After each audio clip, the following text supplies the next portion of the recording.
Movie की शुरुआत होती है।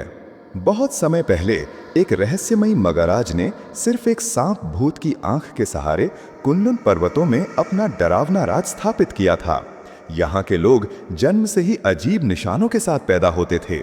सबसे बड़ी बात यह थी कि सिर्फ वही लड़कियां जो अपनी मर्जी से बलि बनने के लिए तैयार होतीं, वे ही रानी बन सकती थीं और इस खूनी राज का रहस्य खोल सकती थीं। लेकिन जब मोक्षदमा की तिकड़ी तीन खोजी, जिन्हें मूलचंद मोती मिला था, अपने श्राप से बच नहीं पाए और मगरराज की बलिवेदी मंदिर पर पहुंचे, तो उन्हें पता चला कि ये पूरी कुर्बानी दरअसल एक धोखा थी।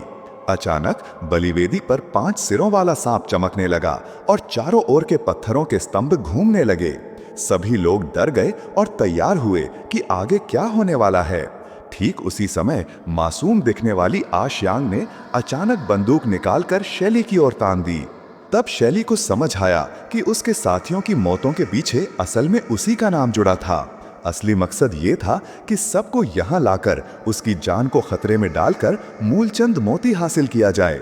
शैली की जान बचाने के लिए हु बाई ने मजबूरी में मोती दे दिया, लेकिन आशयांग ने बेरहमी से शैली को धक्का देकर घाटी में गिरा दिया। जब जान और मौत का समय था, हु बाई बिना सोचे चट्टान से कूद गया और समय पर फ्लाई हुक फेंककर अपनी और शैली की जान बचा ली। चट्टान के किनारे पर उन्हें एक रहस्यमयी गुफा मिली। इसी समय बलिवेदी पर अकेला रह गया पांजी दुश्मनों से लड़ रहा था, लेकिन दुश्मन बहुत ज्यादा थे, इसलिए वो जल्दी ही हार गया। फिर आशयांग ने मूलचंद मोती पत्थर की मूर्ति में रख दिया। अचानक सांप की मूर्ति की आंखें लाल चमकने लगीं।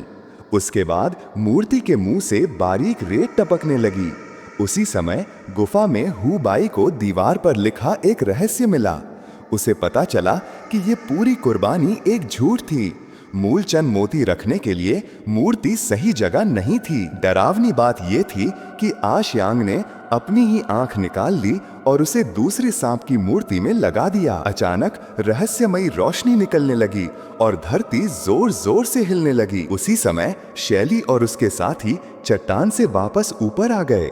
हु बाई ने आशयांग को सच्चाई समझाने की कोशिश की, लेकिन उसने सुना ही नहीं। जब आशयांग को भी समझ आया कि श्राप अभी खत्म नहीं हुआ है, तब देखा गया कि सांप की मूर्ति के मुंह से रेत लगभग पूरी तरह खत्म हो चुकी थी। इस नाजुक समय पर हु बाई ने अपने कंपास की मदद से सही जगह खोज ली।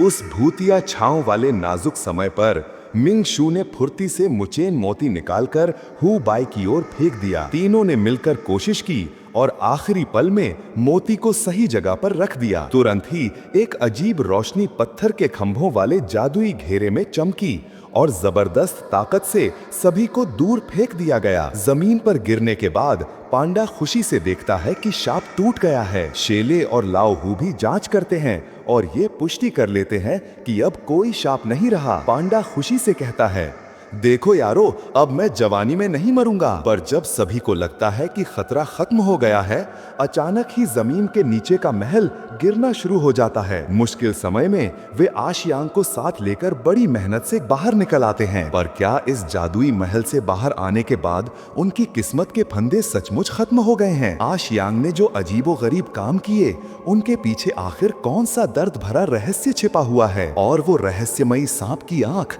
क्या वो अभी भी अंधेरे में छुपी कोई और बड़ी तबाही की तैयारी कर रही है? कमेंट करके बताओ।